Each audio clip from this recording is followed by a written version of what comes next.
हमारे YouTube channel Godlywood studio को subscribe करें और साथ ही हर नए वीडियो के अपडेट के लिए बेल आइकन को क्लिक करें।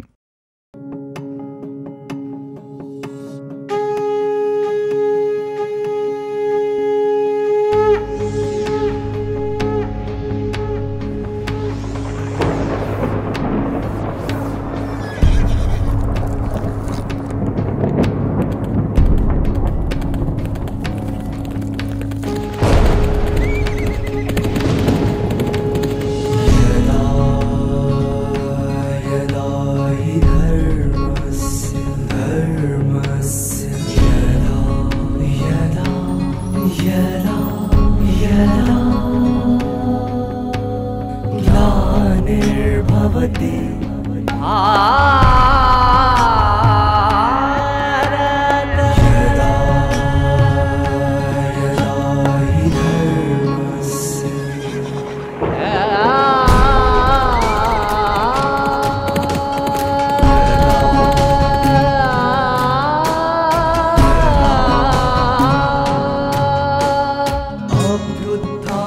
अभ्युत्थानामधर्मस्य तदात्मानां सृजाम्यहं परित्राणाय साधूनां विनाशाय च दुष्कृतां विनाशाय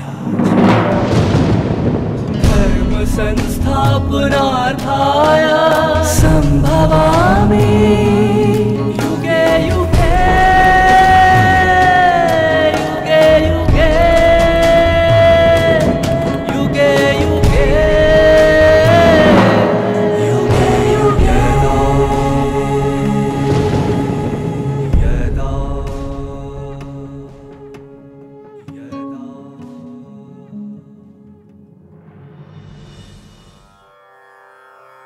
मनुष्य सोचते हैं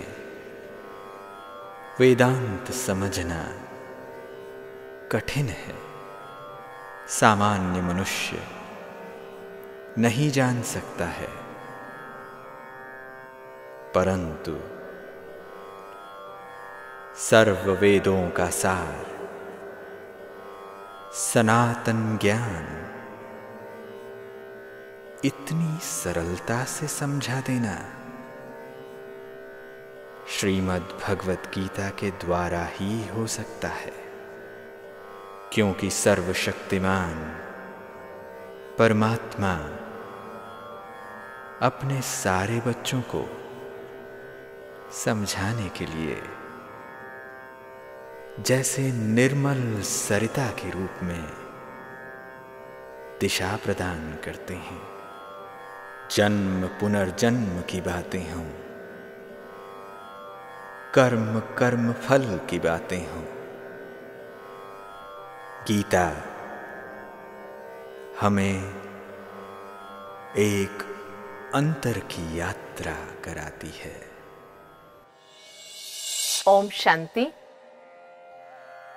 सर्वकालिक सत्य, सर्वशास्त्रमय शिरोमणि, सर्व के दिलों को छू जाने वाली एक बहुत प्यारी सी मीठी सी माता जैसे पालना देने वाली श्रीमद् भगवद गीता ज्ञान सरिता में पुनीत होते होते हम अपने अंतर की यात्रा को बहुत सशक्त बनाते जा रहे हैं।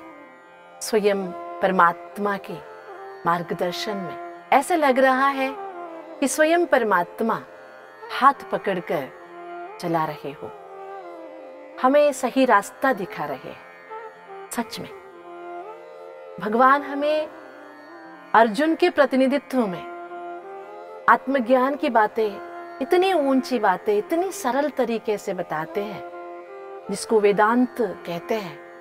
लोग समझते हैं इस ज्ञान को समझना बहुत मुश्किल है, आसान बात नहीं है, लेकिन ऐसे जीवन की सच्चाई को इतने सरलतम रूप से, मीठी मीठी बातों से प्यार के सागर परमात्मा हमें बता रही है। जन्म पुनर्जन्म की बातें हम सुनते हैं तो मन में एक प्रश्न सा जरूर आ जाता है।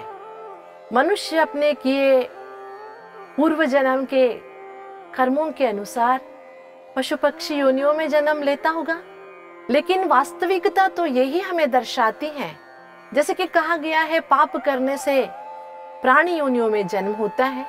अगर पाप का फल प्राणी जन्म है तो शायद दुनिया में एक भी मनुष्य आपको देखने को नहीं मिलता। क्योंकि आप बताइए, दुनिया में ऐसा कौन है जो जाने अनजाने पाप ना करता हो। लेकिन ये जो भारतीय संस्कृति में पाप करने से प्राणी जन्म प्राप्त होता है, ऐसी एक मान्यता है, इसका सच्चा अर्थ तो ये है कि मनुष्य के मन में एक पाप भय हो, कि गलत काम करने से वो डरे। क्योंकि जब हमने भगवान से ये बात सुनी कि जो भी हम करते हैं अपने साथ ले जाते हैं, उसे कोई मिटा नहीं सकता, हमारे साथ कर्मफल बन के हमारे साथ ही वो चलता है, पीछा नहीं छोड़ता है, तो क्यों हम पाप करें, क्यों अपने आप को दुख पहुंचाए। इसी बात को समझाने के लिए हमारे पूर्वजों ने गरुड़ पुराण जैसे ग्रंथ बना दिए और ये बताने का प्रयास किए कि अगर आप पाप करोगे तो प्राणी योनियों में जन्म लेना पड़ेगा। लेकिन मुझे एक बात याद आती है कि कई साल पहले एक कॉलेज में नैतिक मूल्यों के ऊपर मैं प्रवचन कर रही थी। फाइनल ईयर के छात्र थे, सारे बैठे हुए थे, कॉमर्स स्टूडेंट्स थे, करीबन 200 के करीब। जीवन में मोर वेल बनने के लिए और अच्छा बनने के लिए मॉरालिटी की क्या जरूरत है या नैतिक शिक्षा की क्या जरूरत है, उसके बारे में 1 घंटे का प्रवचन था स्टूडेंट्स के लिए। इसमें बीच में एक स्टूडेंट खड़ा हो गया और उसका ये प्रश्न था, दीदी आप पुनर्जन्म की बातें मानते हो? मैंने उनसे कहा, भैया ये तो मॉरल एजुकेशन की बातें हो रही है, आप पुनर्जन्म की बातें क्यों कर रहे हैं? तो भाई कहने लगा, नहीं दीदी आप बताइए, जो हमारी संस्कृति में कहते हैं पाप करने से पशु पक्षी बन जाते हैं, क्या ये सत्य है? मुझे समझ में नहीं आया क्यों कह रहे हैं, इनका उद्देश्य क्या है। तो मैंने उनसे पूछा, भैया 1 घड़ी के लिए मान भी लेते हैं तो आप अगले प्रश्न पूछिए, आपका क्या मतलब क्या है, आप क्यों प्रश्न पूछ रहे हैं? तो छात्र पूछता है कि दीदी अगर ये सच है, पाप करने से पशु या पक्षी बनना निश्चित है, तो मैं आज से ज्यादा पाप करूंगा। मैं आश्चर्यचकित रह गई। तो मैंने पूछा, ऐसे क्यों भैया, जब आप जानते हो पाप करने से पशु पक्षी बनना पड़ेगा, कोई वैल्यू नहीं रहेगी, फिर भी आप पाप क्यों करेंगे? तो भाई कहता है, दीदी देखिए, मानव बनने के बाद, मनुष्य बनने के बाद पढ़ना पड़ता है, रोज स्कूल जाना पड़ता है, इतने सारे एग्जाम्स लिखने पड़ते हैं, उसके बाद कमाना पड़ता है, माँ बाप को संभालना पड़ता है, कितने सारी जिम्मेवारियां हैं, बाल बच्चों को पालना पड़ता है, घर बनाना पड़ता है, पता नहीं क्या क्या जिम्मेवारियां हैं। उससे अच्छा है ना पाप करो, प्राणी बन जाओ और आराम से मजे में रहो। प्राणी ना किसी की जिम्मेवारी लेता है, ना किसी की जिम्मेवारी उसके पीछे है। पशु बन जाओ या कोई पंछी बन जाओ, बस मजे में रहो। देखा आपने आजकल के जमाने की सोच कैसे चल रहा है। हमारे पूर्वजों ने सोचा कि अगर मनुष्य को ये बताएंगे तुम पाप करोगे तो पशु पक्षी बनना पड़ेगा, तो मनुष्य डरेगा पाप से। नहीं, आजकल की जनरेशन तो एक कदम आगे ही है सब बातों में, इसमें भी। इसलिए भगवान हमें ये सत्य बात तो स्पष्ट कर रहा है, जो भी करोगे मनुष्य शरीर में ही भोगना है। क्योंकि जैसे देखिए, आम का बीज डालोगे तो आम का ही वृक्ष निकलेगा, नीम का कभी नहीं निकल सकता। इसी तरह लेकिन जैसे भाव से शरीर त्यागते हैं या जिस सोच से हम शरीर त्यागते हैं, उसी के अनुसार जन्म मिलेगा। अगर हम बुरा सोचते सोचते शरीर त्याग दिए तो बुरा जन्म होगा। अगर शरीर त्यागते समय हमारे सोच अच्छे होंगे, भावनाएं अच्छी होगी, स्थिति अच्छी होगी, तो अच्छा जन्म होगा। इसीलिए अगर कोई शरीर त्यागने वाला होता है, मरण शैया में होता है, तो सभी राम राम कहो, ये कहो, कहलाते हैं ना उनसे, ताकि अच्छा जन्म मिले, अच्छा जीवन मिले। टोटली कहने का भाव ये है, मनुष्य अपने किए का ही फल भोगता है, पिछले किए का भोग रहे हैं। अगर अब अच्छा करेंगे तो अगला अच्छा ही होगा। इसके लिए हमें अपने आप को समझने के लिए भगवान ये जो कह रहा है, इंद्रियाणि पराण्याहुः इंद्रियेभ्य परम मनः मनसस्तु परा बुद्धिः यो बुद्धि परतस्तु सः। अपने को और अच्छी तरह से जानना होगा, और अच्छी तरह से। इंद्रियाणि पराण्याहु कहते हैं, मतलब सबसे शक्तिशाली इंद्रिय है। पंचेंद्रिय, ज्ञानेंद्रिय, जो 5 तत्वों के शरीर में उपलब्ध है। आंख, कान, हाथ, पैर, हृदय, बहुत सारे इंद्रिय हमारे पास है। पंचेंद्रिय उसमें मूल है, ज्ञानेंद्रिय है। लेकिन गीताचार्य कहता है इंद्रिया पराण्याहुः इंद्रियेभ्यः परं मनः, इंद्रियों से बड़ा है मन। मनसस्तु परा बुद्धिः, मन से बढ़कर बुद्धि है, माना मन से भी शक्तिशाली बुद्धि है, और बुद्धि से शक्तिशाली आत्मा है। तो फिर यूं हम लौट के आए, आत्मा एक सनातन शक्ति है। आत्मा के अंदर मन, बुद्धि और यादें, संस्कार हैं, और मन, बुद्धि और संस्कारों के साथ आत्मा इस शरीर रूपी वस्त्र को जब धारण करती है तो शरीर के इंद्रियों को भी आत्मा ही चलाती। आत्मा के आदेशानुसार सारे इंद्रिय, मन, बुद्धि चलते हैं। इसलिए कहते हैं शरीर एक रथ है, इंद्रिय घोड़े हैं और आत्मा रथी है। इन चीजों को अच्छी तरह से मन से लगाकर, दिल से लगाकर हमें समझना होगा कि ये देखिए, जैसे शरीर में इंद्रिय है वैसे आत्मा में भी शक्तियां हैं, वो है मन, बुद्धि और संस्कार। जैसे पिछले एपिसोड में हमने सुना, शरीरम यदवाप्नोति यच्चापि उत्क्रामति ईश्वरः गृहीत्वैतानि संयाति वायुर्गंधानि वाशयात्। जैसे हवा अपने साथ जो भी गंध है, दुर्गंध है, सुगंध है, उड़ा के ले जाता है, इसी तरह आत्मा शरीर छोड़ते समय और शरीर लेते समय अपने साथ कर्म फल को साथ ले आता है।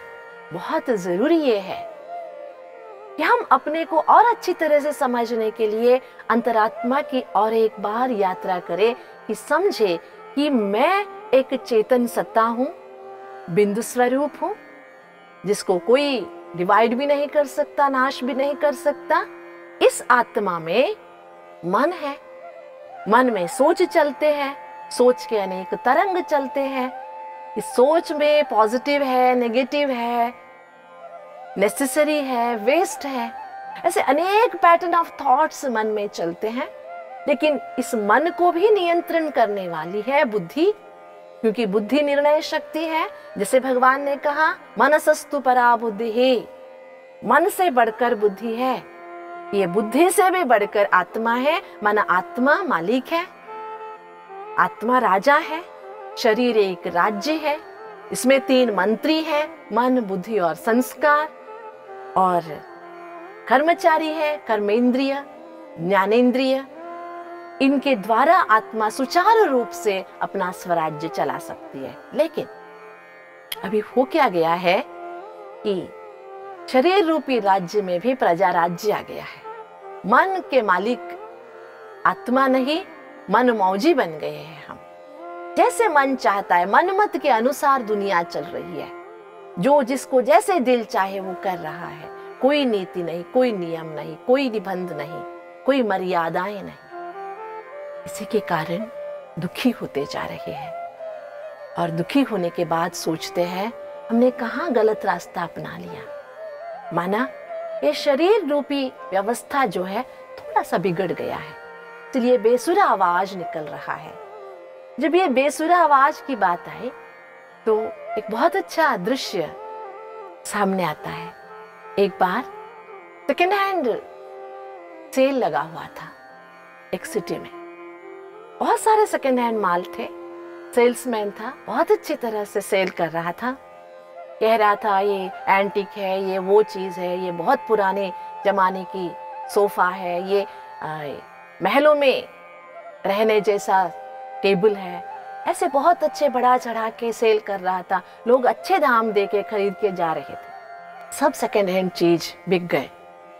लास्ट में एक हारमोनियम रह गया, वो थोड़ा खराब भी था, धूल जमा हुआ था। तो सेल्समैन बोलने लगा ये पुराने जमाने के फलाने किसी एक संगीतकार का नाम ले लिया, इसका है, उसने अपने हाथ से बजाया है, बहुत अच्छा। इसका नाम है, ऐसा है, वैसा है, बस 1000 रुपए में आपको हम दे रहे हैं। लेकिन कोई नहीं आया। बहुत बार उसने आवाज दिया, कोई नहीं आया। कोई जब नहीं आया तो इसने अपना 1000 रुपए से नीचे आके 500 के लिए कहा, तो भी कोई नहीं आया। 50 रुपए कहा तो भी कोई नहीं आया।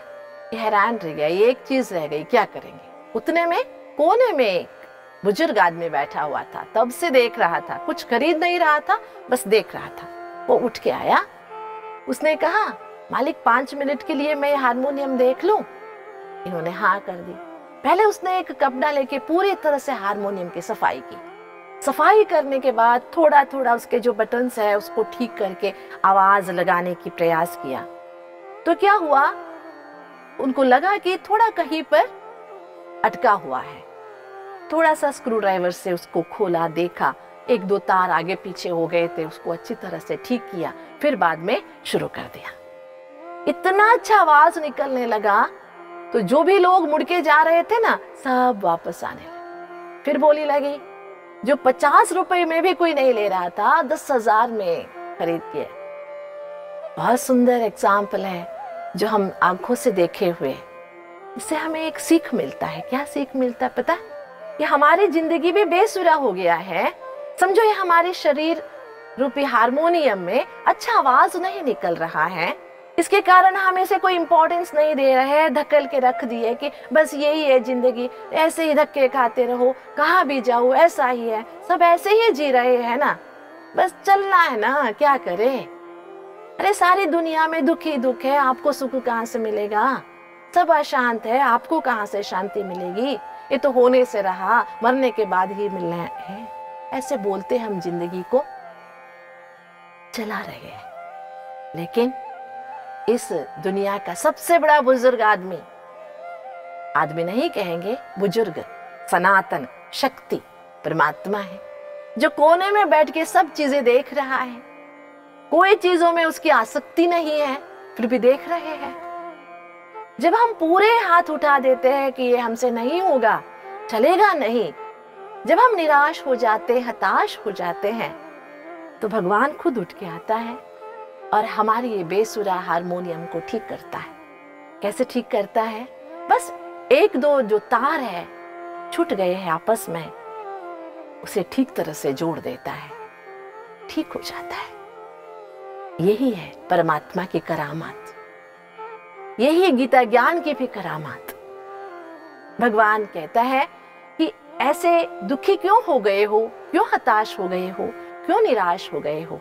आप सबको पता है घोड़े के ऊपर सवार को बैठना चाहिए, लेकिन अभी उल्टा हो गया है, सवार के ऊपर घोड़ा सवारी कर रही है। इसलिए इसे ठीक करने के लिए परमात्मा अच्छी तरह से विस्तृत रूप से सरल शब्दों में ज्ञान दे रहे हैं। वो ये है कि शरीर एक राज्य है, तुम सनातन शक्ति आत्मा मालिक हो, ये 5 इंद्रियां जो है कर्मचारी है तुम्हारे, और 3 महामंत्री तुम्हें मिले हैं, वो है मन, बुद्धि और संस्कार। मंत्रियों से मंत्रणा जरूर करो, लेकिन निर्णय तुम्हारा होना चाहिए। बुद्धि को सशक्त बनाओ, संस्कारों में परिवर्तन लाओ। ये तभी हो सकता है जब अंदर से सत्यता उजागर हो। अंदर से जो सत्यता की ताकत है, सत्यता में जो ताकत है, शांति है, समाधान है, शीतलता है, प्यार है, वो सब जब बाहर निकल के आएंगे तो अपने आप बेसुरा हारमोनियम ठीक हो जाएगा। तो ये एक अनमोल चीज बन जाए। तो जब हम अपने अंतर की यात्रा को इतना अर्थपूर्ण बनाएंगे, और जब हमें समझ में आएगा, जब हम सोचते थे बाहर रह के ये गीता ज्ञान तो बोरिंग है ना। दुनिया में लोग कहते भागवत की कथा सुनाओ तो बहुत अच्छा है, बहुत अच्छी अच्छी कथाएं हैं, लेकिन गीता ज्ञान है कौन सुनेगा। लेकिन सच में गीता ज्ञान जितना मीठा, अर्थपूर्ण और प्रैक्टिकल, समझते जाओ उसके मिठास इतना बढ़ता जाता है, इतना बढ़ता जाता है। इसलिए कहते हैं, बहुत अच्छी एक कहावत है, गुड़ जाने गुड़ की गोथरी जाने। गीता ज्ञान की जो महत्ता है उसको वही जान सकता है जो गीता ज्ञान को अच्छी तरह से समझा हो, तो हमें विश्वास है इस गीता ज्ञान की ये नई दृष्टिकोण की यात्रा में हम सभी आपस में वार्तालाप करते हुए सच्चे आनंद की, एक अंदर की सुकून की अनुभूति जरूर करते होंगे। हमारे सनातन शब्दों में 3 शब्द हम अक्सर बोलते हैं, एक है अनुभूति, एक है अनुभव, एक है अनुभाव। इंद्रियों के द्वारा अनुभूति करते हैं, कई बार अनुभव भी इंद्रियों के द्वारा ही हो जाता है, लेकिन ये जो अनुभव है इंद्रियातीत है, जिसको अतीन्द्रिय सुख कहते हैं। जैसे हमें हर्ष की महसूसता होती है, हम हर्षित हो जाते हैं, तो कौन सी इंद्रियां इस हर्षितता की अनुभूति करती है बताइए? कोई पर्टिकुलर इंद्रिय नहीं करता है, लेकिन पूरे शरीर में रोमांचन हो जाते हैं, हम गदगद हो जाते हैं। क्यों? क्योंकि एक इंद्रियातीत अनुभव है। आत्मा एक अनुभव सत्य है। इस अनंत की अनुभूति करने के लिए अपने आप में एक श्रद्धा, एक विश्वास की जरूरत है। पहले एपिसोड से जब जो बातें हम सोचते आए, स्वयं भगवान मनुष्यात्मा को हीलिंग करने के लिए काउंसलिंग कर रहा है, तो स्वयं भगवान हमारे ऊपर विश्वास रख के हमारे लिए गीता ज्ञान की बरसात कर रहा है, तो हमें भी उनके ऊपर विश्वास रख के श्रद्धा से इस गीता ज्ञान को अपनाना चाहिए। कहते हैं सागर के पास गए और गागर भर के लाए। हमारी पात्रता गागर जितनी ही है तो हम उतना ही लाएंगे, तो हम अपनी पात्रता को विशाल बनाएंगे। विशालता आती है आत्मज्ञान की अनुभूति से। शरीर के माध्यम से हम सोचते रहेंगे तो जाति, धर्म, भाषा, पता नहीं कितनी हदें आ जाती हैं, विशालता खत्म हो जाती है। आत्मभाव से देखेंगे कोई भी हद नहीं है। जो हम धर्म निरपेक्षता की बातें करते हैं, जो हमारी भारतीय संविधान की खासियत है, अगर इस धर्म निरपेक्षता को कायम रखना हम चाहते हैं तो अवश्य हर एक में आत्मभाव को जागृत करना होगा, जो गीताचार्य सनातन सत्य की बातें हमें सुना रहा है। इसके लिए पहले हमें तो खुद को करना पड़ेगा, बाहर की दुनिया से अंतर की ओर चलना पड़ेगा और सभी को उस नजर से देखने का अभ्यास भी करना पड़ेगा। किसी की बुरी बातें हमारे ऊपर असर नहीं करेंगे, किसी की ऐसी वैसी बातों का हमारे ऊपर कोई प्रभाव नहीं होगा, क्योंकि हम अपने अस्तित्व में रहेंगे। अर्जुन अपने आप में बहुत संपन्न था, शक्तिशाली था, बहादुर था, विद्वान था। इतना सब कुछ होते हुए भी, सशक्त होते हुए भी, धीर होते हुए भी अंदर से अधीरियता की महसूस था, खोखलेपन की महसूस था, ड्युअलिटी की महसूस था, डिलेमा की महसूस था। क्यों हुई? क्योंकि अस्थिरता के कारण। इस अस्थिरता को मिटाने के लिए गीताचार्य ने सत्य की महसूसता कराई, सत्य की पहचान दिलाई, बाहर से अंदर जाने की रास्ता दिखाई। तब अर्जुन आगे चलकर अपने आप में सशक्त हो गया और जानने की उत्सुकता प्रकटा। तभी भगवान कहते गए और अर्जुन सुनते गए। जब ये वार्तालाप पूरा हुआ तो अर्जुन फिर से अपने निज स्वरूप में लौट आया और सशक्त हो गए। तो आज भी दुनिया में इसी चीज की जरूरत है। आज दुनिया में सबके पास एजुकेशन है, कमाने की विधि पता है, पैसे तो बहुत सारे हैं सबके पास। अगर कुछ नहीं है वो है मनोबल, इनर स्टेबिलिटी।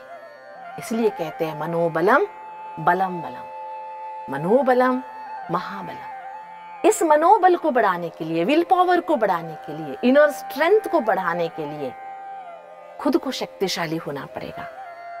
अगर मैं शक्तिशाली नहीं बनूंगी तो मैं अपने मन को सशक्त कैसे बना सकती हूँ? बाहरी दुनिया के आचरण से मैं थोड़े समय के लिए अपने आप को सशक्त जरूर बना सकती हूँ, लेकिन परमानेंटली अगर मैं सशक्त होना चाहती हूँ, अगर कोई व्यक्ति शाश्वत स्वरूप से सशक्त बनना चाहता है, हाँ ठीक है, रास्ते चलते थोड़ा बहुत लड़खड़ाएंगे, फिर वे उठ खड़े हो जाएंगे। अगर अंदर से ताकत है तो उस ताकत को बनाए रखने के लिए फिर से हम अपने आप से ये पक्का करें कि मैं आत्मा हूं, मेरे अंदर 3 ताकत है, एक है मन, एक है बुद्धि, एक है संस्कार।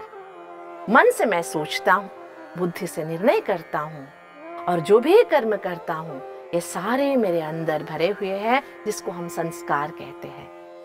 इसलिए जब भगवान विधाता खुद आकर इतने ऊंचे, अच्छे, सच्चे, सनातन महावाक्य हमारे लिए उच्चारे हैं, उसका पूर्ण प्रयोजन हम जरूर लेंगे। ओम शांति। मित्रों, अक्सर करके हम अपनी प्रार्थनाओं में ईश्वर से कहते हैं कि दया सिंधु मुझ पे अपनी कृपा बरसाए रखना। ईश्वर हमसे प्रेम करते हैं और जब उनके प्रेम को हम स्वीकार कर लेते हैं तो हमारी दृष्टि हर तरफ से बिल्कुल ही सहज बदल जाती है। ये ईश्वर की कृपा दृष्टि ही तो है कि हमें लगने लगता है कि हम भी अच्छे बन सकते हैं। इसकी संभावना हमारे अंदर जागृत होने लगती है। पर ज़रूरत केवल इतनी है मित्रों कि हम स्वयं के प्रति रहम दिल बने, और इसका अर्थ भी यही है कि अच्छाई के प्रति हम सच्चा होने का सदैव प्रयास करें। हम उम्मीद करते हैं मित्रों कि भगवद गीता के प्रकाश में आपका जीवन भी दिनों दिन अलौकिक होता जा रहा है।